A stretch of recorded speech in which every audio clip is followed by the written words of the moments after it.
ಪ್ರೀತಿ ಪಾತ್ರಳೆ ಓದಮ್ಮ ನನ್ನ ಓಲೆ ಹೃದಯ ಭಾವಲೀಲೆ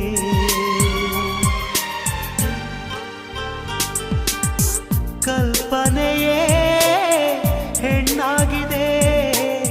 ಕನಸುಗಳೇ ಹಾಡಾಗಿದೆ ಯಾರೇ ನೀನು ಚೆಲುವೆ